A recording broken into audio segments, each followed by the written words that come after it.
오늘 은혜 받으실 하나님 말씀은 사도행전 11장 19절로 26절입니다. 설교 전에 한 말씀 드리면 저는 외모와 달리 상당히 무식합니다. 그래서 여러분께 제 개인적인 얘기는 한마디도 하지 않고 오늘 설교 시간은 말씀을 찾아가면서 그렇게 하나님의 말씀을 나누려고 합니다. 따라서 여러분이 그냥 가만히 앉아 계신 것보다 조금 손을 부지런히 놀려서 제가 원하는 대로 이끄시는 대로 따라와 주시면은 여러분에게 큰 유익이 될 줄 믿습니다. 오늘 본문 말씀은 일전에 담임 목사님께서 하신 말씀인데 앞으로 교육자는 올해 설교는 이제 그리스도인이라고 하는 주제를 가지고 거기에 초점을 맞춰서 설교를 했으면 좋겠다는 말씀에 따라서 이제 본문을 택했습니다. 본문은요, 지금 스데반이 핍박을 받고 죽임을 당하고 제자들이 이제 사방으로 흩어지다가 그 중에 몇 제자가 안디옥에 가가지고 복음을 전했더니 거기서 안디옥 사람들이 1년간 이 바나바하고 바울에게 교육을 받은 다음에 이제 비로소 그리스도인이라 칭함을 받게 된다는 것이 본문의 내용입니다. 그런데 지금 1년간 바나바와 사울이라고 하는 바울이 1년 동안 가르쳐서 그리스도인이라고 하는 그 명칭을 다른 사람으로부터 받았다는 것이 지금 본문의 내용인데 왜 그리스도인이라는 명칭을 받게 됐는지에 관한 얘기가 없어요. 1년 동안 하나님의 말씀을 받았으므로 배웠으므로 그리스도인이 된다. 그러면 우리는 지금 몇 년을 교회를 다닌 거예요? 우리는 그리스도인의 제곱의 제곱 거의 하나님이라는 칭호를 들어도 이게 과언이 아닐 정도입니다. 따라서 1년 동안 하나님의 말씀을 배운 것이 그리스도인이라고 불려지는 이유는 아니라고요. 그래서 지금부터 왜 이들이 그리스도인이라고 불리게 되었는가 하는 것을 성경을 중심으로 이제 추적해 들어가야 되는데 이게 성경이라는 것이 여러분이 아실는지는 모르지만 이외로 친절합니다. 그러니까 어떤 한 주제를 탁 던져 놓고요. 그 다음에는 어떻게 하는 건 니네들끼리 알아서 해라. 그런 식으로 되어 있지 않습니다. 그렇게 보이죠. 그러나 성경을 자세히 보면 항상 어떤 주제를 갖다 놓고요. 이 주제에 대한 자세한 설명이 그 뒤에 나온다고요. 그래서 우리가 조금 성질을 좀 이렇게 가라앉히고 성경을 차근차근히 읽으면 지금 성경에서 말씀한 이 주제에 대한 설명이 자세하게 이제 나옵니다. 그 대표적인 경우로 지금 에베소서 우리 가보죠. 5장 에베소서 5장 8절에 18절입니다. 에베소서 5장 18절 볼게요. 찾을 구절이 많아서 조금 빨리 늘 말씀드립니다.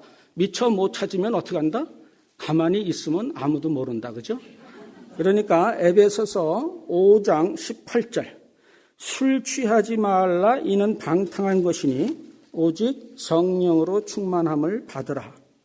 그래서 우리는 성령 충만이라고 하는 것을 제가 이 교회에 와서 몇 번 말씀을 드렸는데 성령 충만을 받으면 무슨 일주일에 40일 금식 기도를 7번을 한다든지 무슨 눈 아래 흰 동자가 까만 동자보다 더 많아진다든지 사람하고 무슨 얘기를 할 때 사람을 똑바로 안 쳐다보고 그 어느 곳인가를 퀭한 눈으로 응시하면서 마치 남들은 보지 못하는 것을 나는 보는 듯한 이런 거를 우리는 성령 충만이라고 생각을 합니다.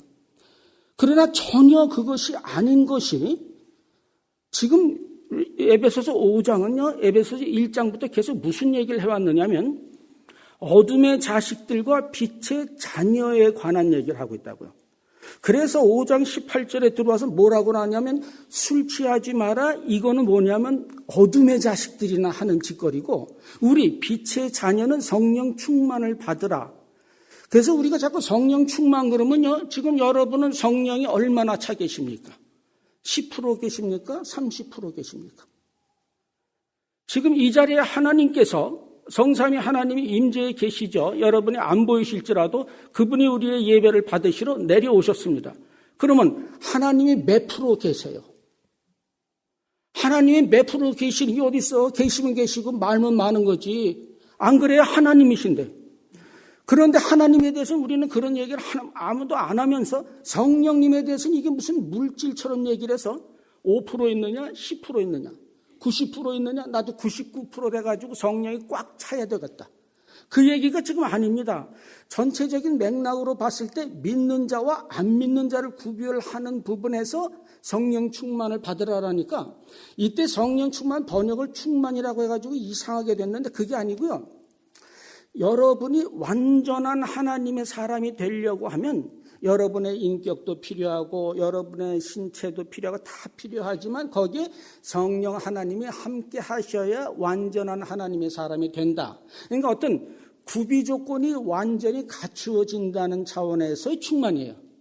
따라서 이 얘기는 성령을 모시지 않은 사람은 어둠의 자시고 성령을 모신 사람은 빛의 자녀다가 되는 거고요. 따라서 이 얘기는 예수 믿어라, 성령 받아라, 성령께서 너희 가운데 내주할 수 있도록 해라라는 말이지. 이미 예수를 믿고 좀 가지고 있는데 부족한 삶을 살고 믿음 생활을 하고 있으므로 성령께서 더 오셔가지고 나를 잡아 흔들어가지고 내가 정신없이 되는 것을 얘기하지 않습니다.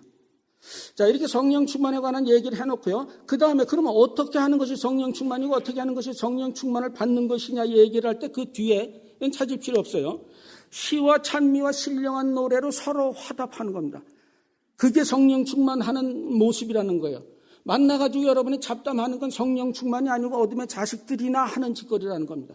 빛의 자녀라고 하면 만나면 누가 시키지 않아도 시와 노래와 신령한 노래와 찬미로 서로 화답하는 사람이 되어야 됩니다. 그럴 뿐만 아니라 모든 것에 대하여 하나님께 복종하고 그 다음에 피차 복종하고 감사해야 된다는 겁니다. 그래서 그 다음에 무슨 얘기가 나와요? 부부지간에 남편은 아내에 대해서 둘이 서로 사랑해가지고 당신 없으면은 이 세상을 못 살겠어. 나는 당신과 죽는 날까지 함께 가고 싶어. 그래서 결혼한 게 아니고요.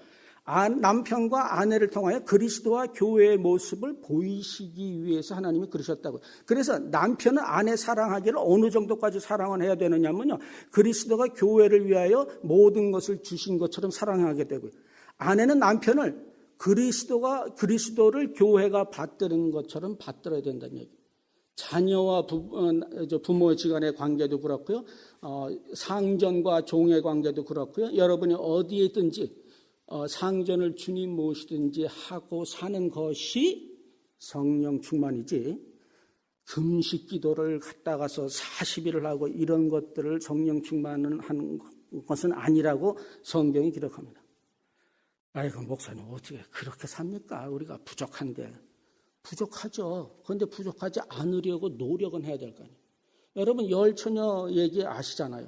열처녀 중에 5처녀는 구원을 받고 5처녀는 구원을 안 받았는데 그 구원을 못 받은 5처녀가 파자마 바람으로 나오고 머리도 엉망으로 하고 눈곱 끼고 쓰레박 질질 끌고 나와가지고 예수님을 맞으려고 했어요. 다 준비했습니다. 미장원에 가서 머리도 다 준비하고요.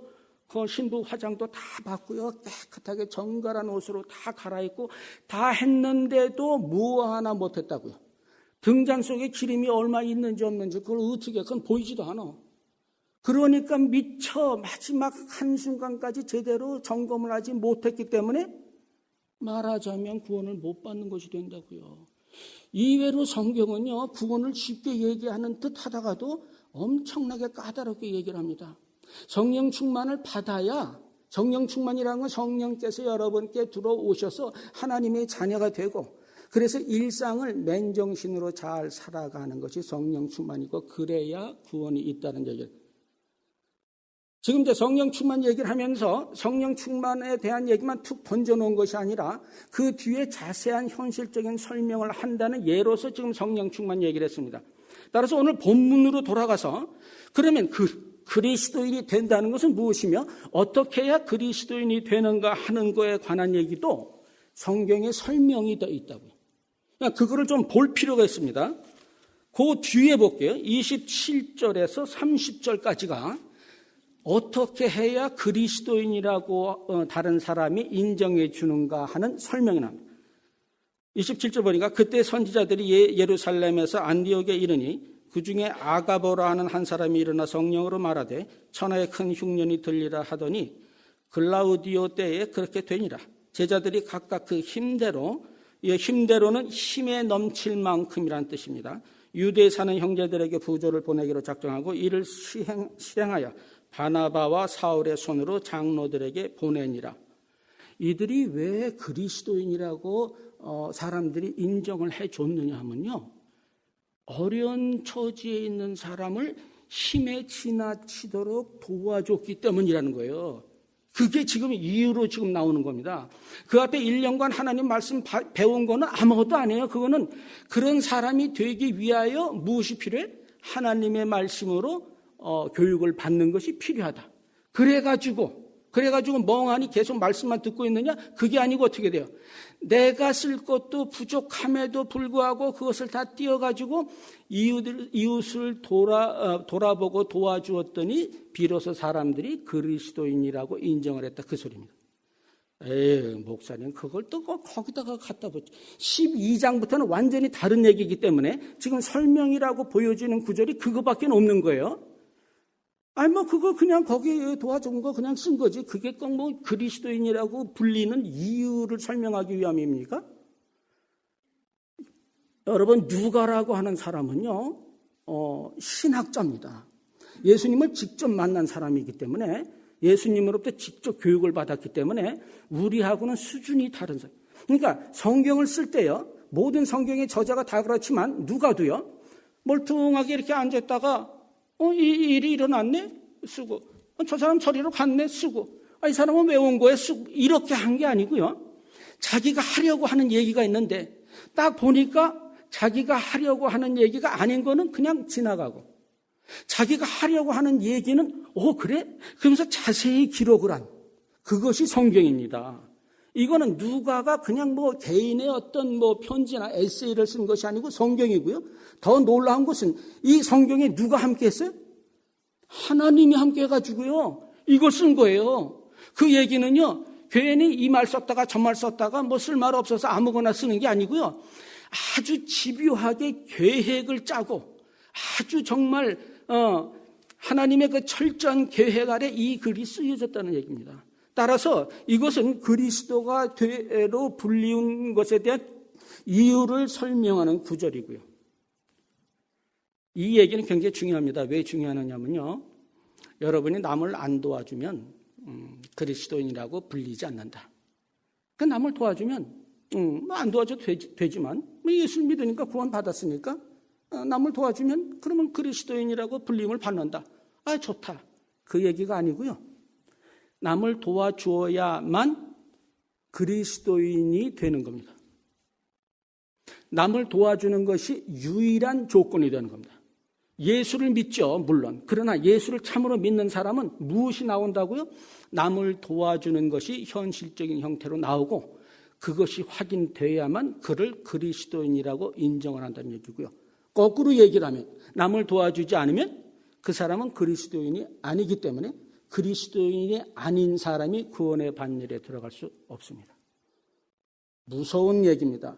우리는 남을 도와주면 조금 점수를 조금 더 따는 정도로 생각을 하는데 성경은 굉장히 무서운 진리를 지금 선포합니다.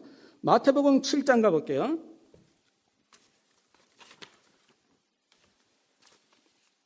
21절입니다.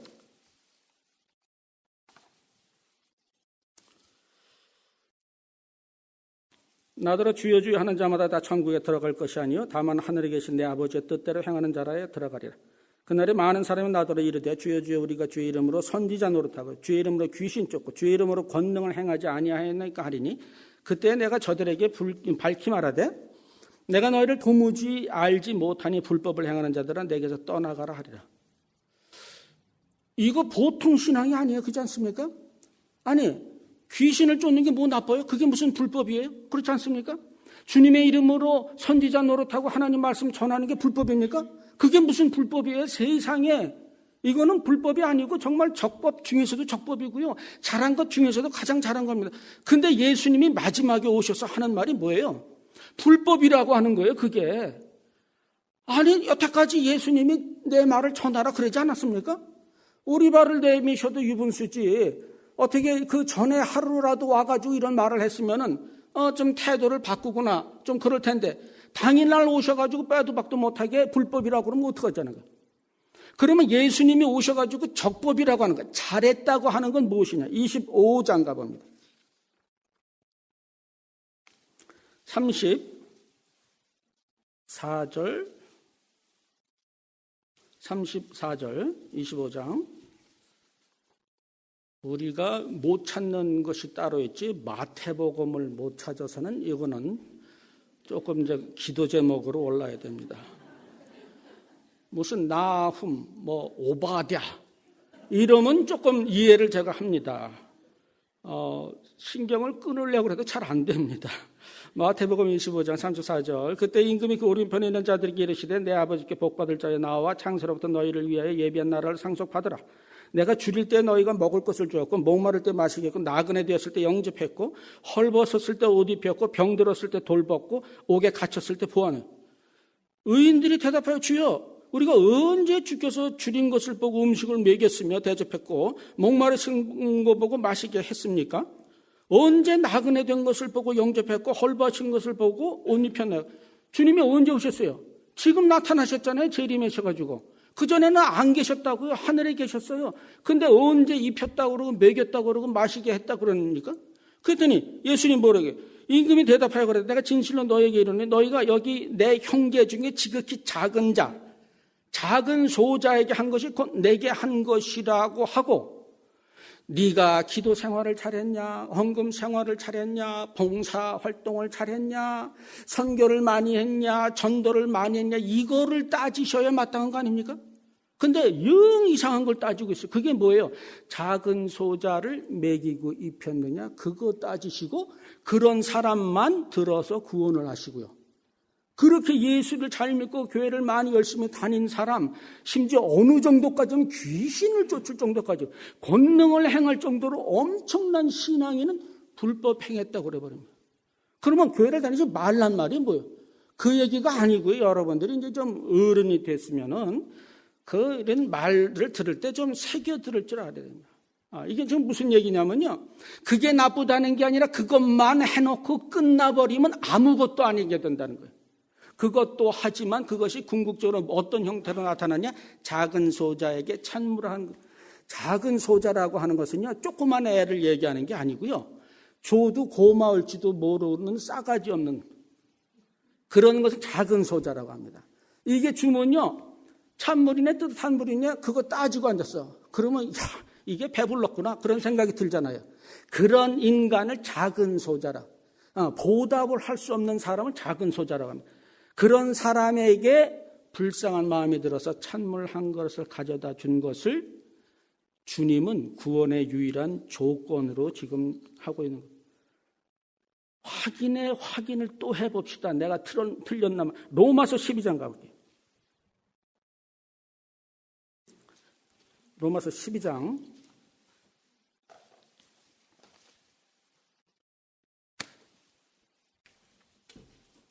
1절입니다.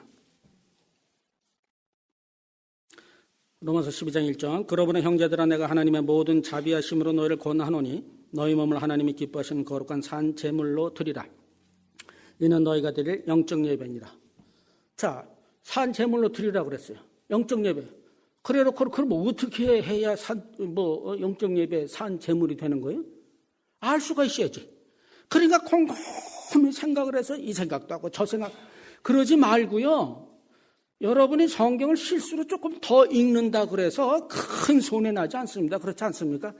아이고 1절까지 읽으려고 그랬더니 어떻게 하다가 보니까 내가 2절까지 읽게 됐네. 아이고 오늘은 재수없는 날이야. 그럽니까? 읽으세요. 그거 좀 실수가 하면 어때요? 쭉쭉쭉쭉 읽어나가요. 지금 산 제물로 드리라고 하는 것에 대한 설명을 15장 15절까지 하고 있는 거예요. 그래서 성경을 한번 간단하게 한번 보죠. 자, 12장 펼쳐놓고요.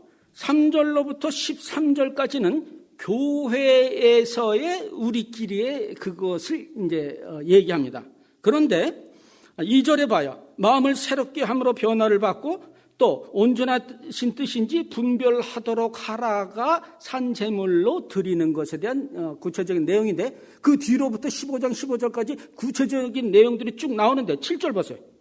혹 섬기는 일이면 섬기는 일로, 가르치는 자면 가르치는 일로, 위로하는 자면 위로하는 일로, 구제하는 자는 성실함으로, 다스리는 자는 부지런함으로, 긍휼을 베푸는 자는 즐거움으로 할 것이다.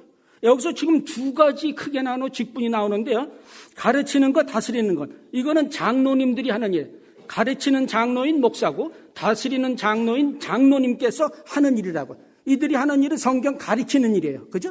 그리고 두 번째로 중요한 것을 뭐를 꼽느냐면 구제하는 자는 성실함으로, 긍휼을 베푸는 자는 즐거움으로. 뭐예요? 남 구제하는 일입니다. 그래서 지금 성경에서 교회에서 우리가 산 제물로 하나님께 바치는 영적 예배는 구체적으로 뭐냐면 하나님의 말씀을 정말 사모하고 그거를 열심히 읽고 배우고 하는 일과 그 다음에 두 번째는 남을 구제하는 일이라고. 그 다음에 이제 14절부터는 일반 사회에서의 우리의 삶을 얘기하는데 20절 가보세요. 내 원수가 줄이거든 먹이고 목마르거든 마시게 하라. 이거 역시 뭐예요? 원수라고 그래서 불쌍한 처지에 있는데 그냥 확 돌아서라 그 소리가 아니고요. 원수든 아니든 아까 말했잖아요. 그 작은 소자 뭐 기껏 나도 뭐 많아서 해준 것도 아닙니다. 애써가지고 해줬는데 그걸 가지고 가리고 앉았어. 결함이 반숙이 됐느니 완숙이 됐느니 이거 따지고 앉았어. 그러면 속에서 열불이 나야 안 돼. 나도 못 먹는 결혼을 갖다가 해줬더니 그걸 따지고 이런 게 작은 소자고 이게 왼수예요. 이런 사람들에 대해서도 어떻게 자비를 베풀어. 13장에 가봐요. 13장 8절. 피차 사랑의 비유에는 아무에게도 아무 빚도 짓지 마라. 남을 사랑하는 자는 율법을 다 이루었느니라. 10절. 사랑은 이웃에게 악을 행하지 아니하나니. 14장 1절. 믿음이 연약한 자를 너희가 받되 그의 믿음을 비판하지 말라. 10절. 내가 어찌하여 내 형제를 비판하느냐. 13절. 그런즉 우리가 다시는 서로 비판하지 도리어 부딪힐 것이나 거칠 것을 형제 앞에 두지 아니하도록 주의하라. 15장 1절. 믿음이 강한 우리는 마땅히 믿음이 약한 자의 약점을 담당하고 2절. 우리 각 사람이 이웃을 기쁘게 하되 선을 이루고 덕을 세우도록 할 이웃을 기쁘게 하랍니다. 산 제물로 드리는 영적 예배는요. 하나님의 말씀을 사모하고 그 말씀을 늘 묵상하고 배우지만 이 말씀이 살아있는 형태로 나오는 것은 이웃을 구제하는 것이. 이웃이 뭐예요? 옆에 있는 사람, 우리 교회 식구, 구역 식구, 또는 직장에서 늘 만나는 사람, 사업체에서 늘 만나는 손님, 이런 사람을 이웃이라고 하지 않습니다. 성경에서 이웃이 뭔지를 다시 한번 볼게요. 누가복음 10장 29절입니다. 이웃이 누군지 성경은요 그 속에 답이 다 있습니다. 여러분이 조금만 관심을 기울이시면요 성경은 모든 우리의 문제를 해결하는 책이라고요. 29절. 그 사람이 자기를 옳게 보이려고 예수께 여짜오되 그러면 내 이웃이 누구니까. 자, 이 사람이 왔습니다. 율법을 잘 지키는 사람이에요. 와가지고 선생님이요, 어떻게 하면 영생, 말하자면 어떻게 하면 구원을 얻을 수 있습니까? 그랬더니 예수님이 뭐라고 그랬어요? 하나님을 사랑하고 이웃을 내 몸같이 사랑하라. 그랬더니 이 사람이 이웃이 대체 누구란 말이요? 이렇게 이제 그렇게 질문을 한 것으로 보입니다. 왜 그러냐면 그 앞에 그 사람이 자기를 옳게 보이려고라는 말에서 이 사람이 삐딱하게 나갔다는 것이 보여지지 않았어요, 여러분? 그래서 그러면 내 이웃이 누구니까? 그러면 내 이웃이 누굽니까? 그런 것 같지 않아요? 자기를 옳게 보이려고 했더니 그러면 대체 이웃이 누구요? 요런 투로 지금 말을 한 것 같아요. 그렇지 않습니까? 성경에서 이 다이내믹을 좀 찾아낼 줄 그랬더니 예수님이 무슨 얘기를 했어요? 그 다음에 사마리아인이 강도 만난 사람 도와주는 얘기를 했잖아요. 근데 그 전에 제사장 그냥 지나갔죠? 레위인 그냥 지나갔어요. 이 사람들이 어떤 사람이에요? 종교 지도자, 하나님을 제일 잘 믿는 사람들이라고 속칭 여겨지는 사람들이, 이런 사람들이 그냥 쌩하고 지나갔어요. 사마리아인은 뭐예요? 이거는 가까이 갈 수, 유대인이 상대도 안 아주 더러운 족속이라고 취급받는 사람이라고. 거의 개하고 수준이 비슷한 사람들이라, 그 당시에. 이 사람이 강도 맞는 사람을 도와줬습니다. 그런데 사마리아인이 부자일까요? 레위인과 제사장이 부자일까요? 아마 레위인과 제사장이 더 부자겠죠? 사마리아인이 뭔 돈이 있겠어요? 장사하러 가는 사람이. 그런데 여관에다가 맡겨놓고 그 나머지 들 비용까지 미리 다 내고 또 갔다 와서 또 거기서 물건 팔아가지고 그거 남은 거 가지고 또 이렇게 끝까지 이제. 그러면서 예수님이 뭐라고 했느냐면 36절 보세요. 이게 우리를 헷갈리게 하는 부분입니다.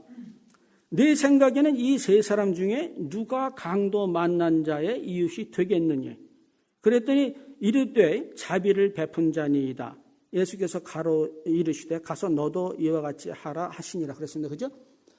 그런데 지금 이상한 것이, 자, 36절에 한번 보세요. 이게 우리가 성경은 진짜 책이에요. 이 동화가 아닙니다. 우리가 예를 들어서 무슨 신데렐라가 호박이 띵 했더니 마차가 됐다. 그러면 깜짝 놀래가지고, 이게 말도 안 되는 소리를 하고 있어?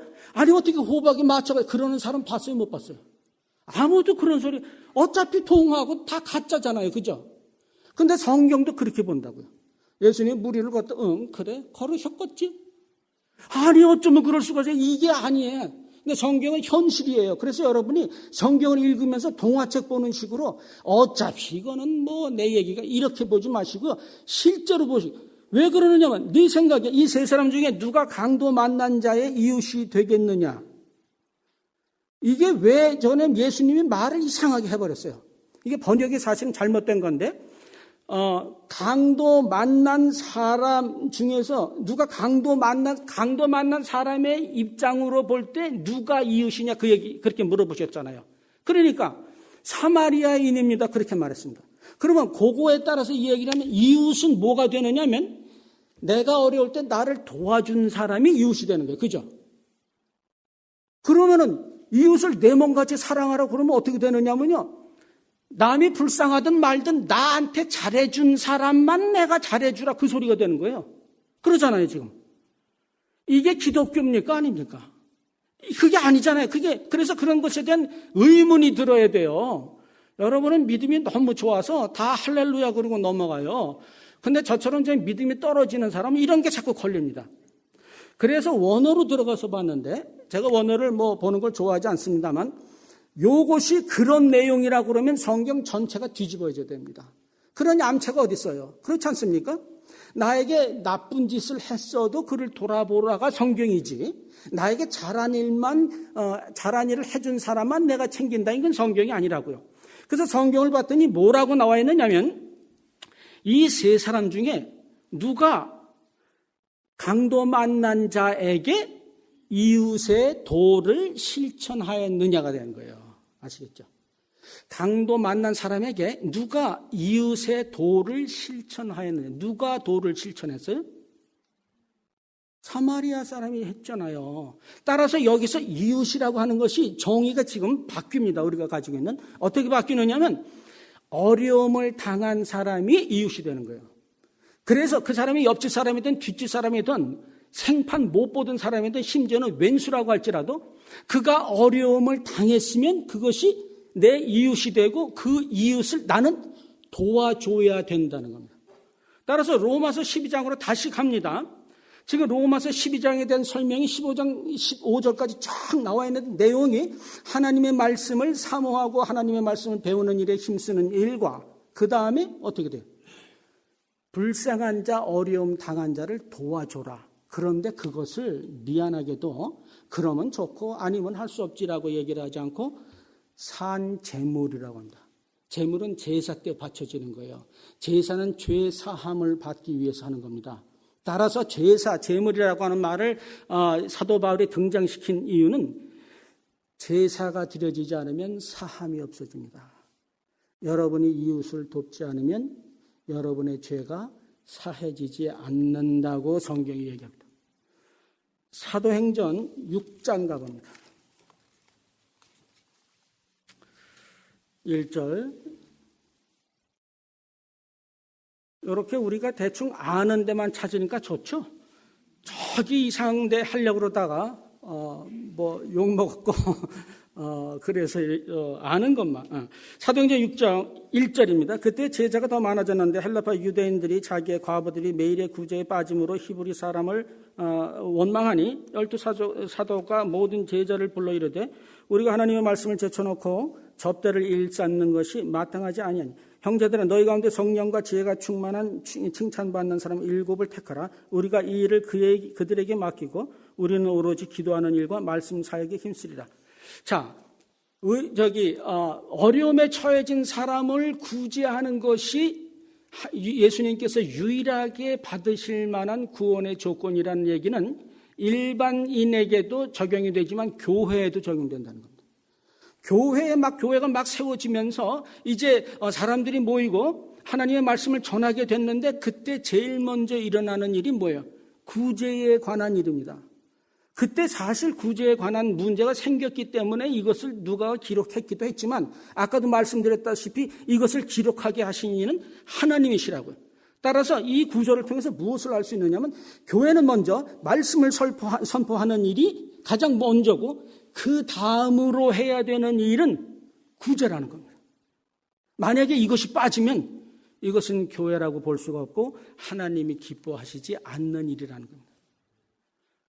아니 목사님 여태까지 예수 믿으면 구원받지 누구 그런 좋은 일 하면 구원받는다고 우리는 안 배웠습니다. 나도 안 배웠어요.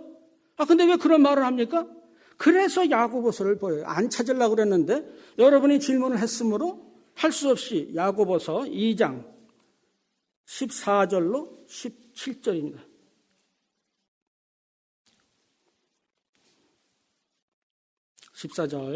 내 형제들아 만약 사람이 믿음이 있노라고 행함이 없으면 무슨 유익이 있으리요?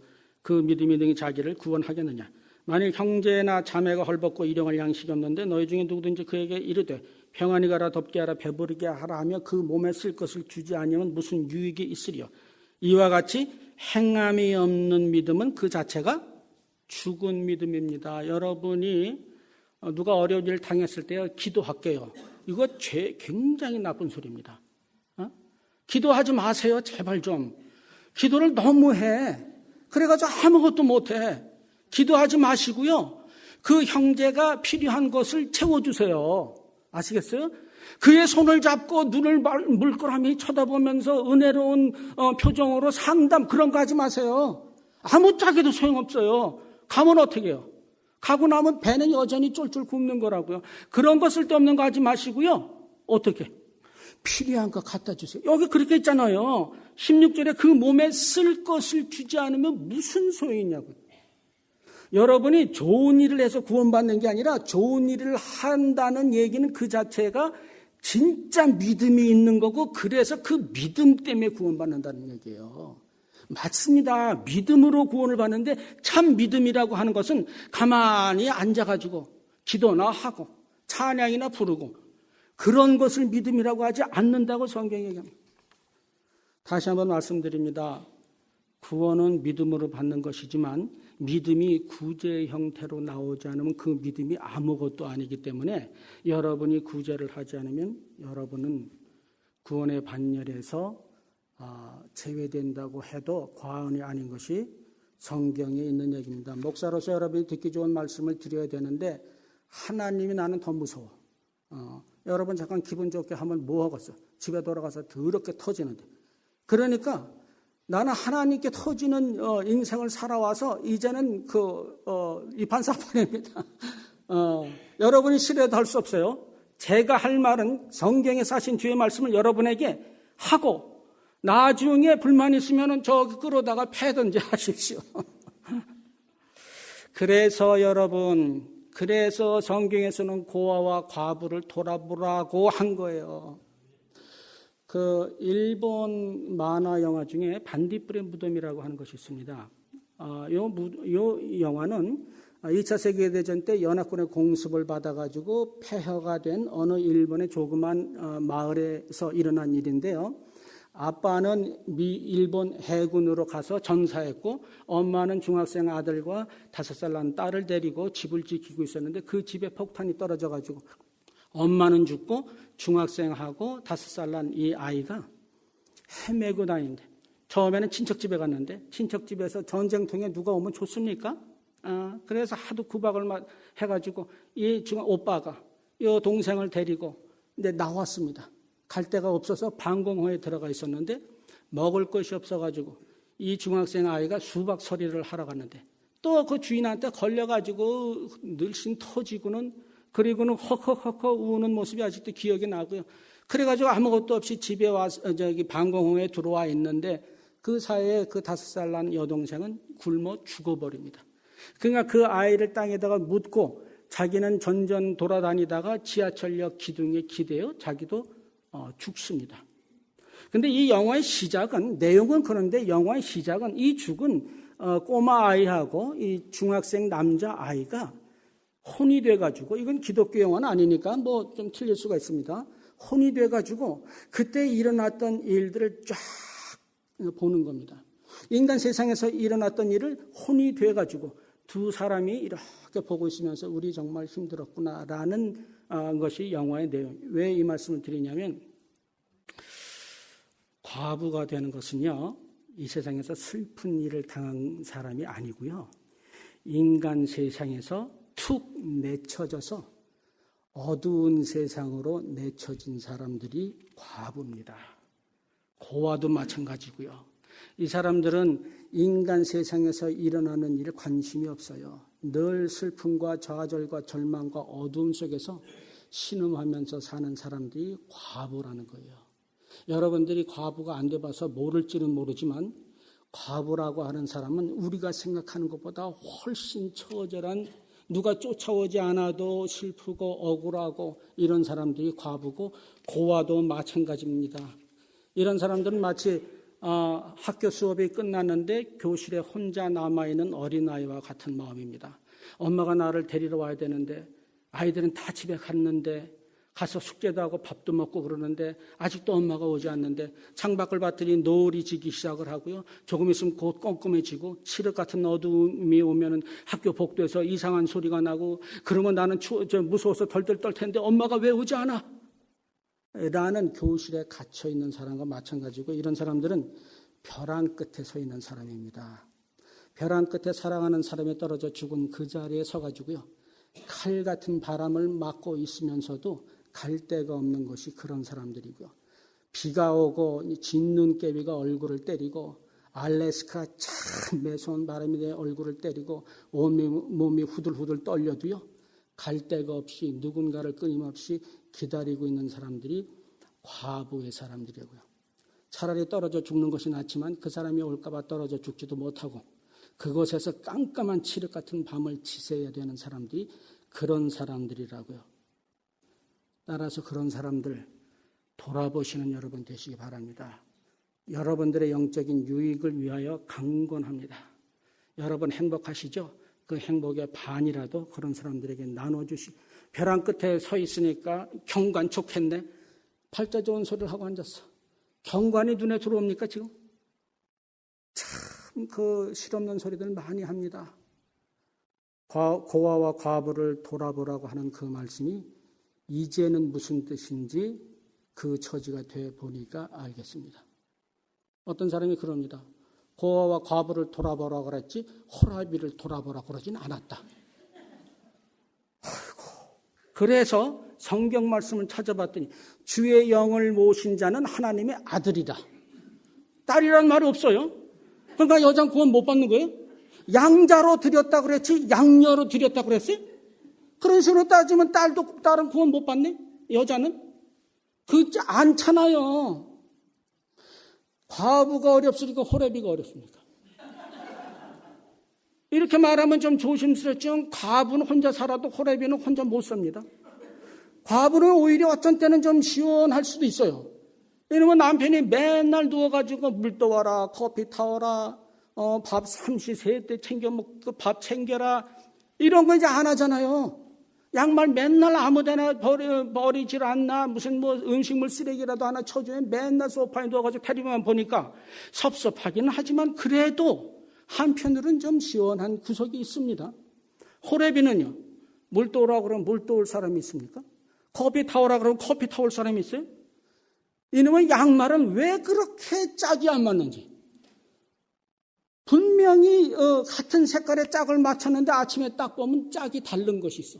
그럼 같은 짝의 양말을 찾으려고 아무리 뒤져봐도 온 집안을 뒤져도 양말이야.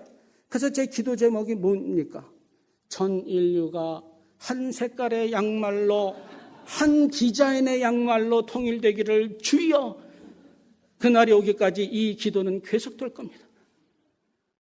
밥은 그렇다고 치더라도 반찬은 어떻게 해요? 이놈의 계란 노른자가 왜 그렇게 후라이 할 때마다 터져? 아무리 조심하게 해도 터져요.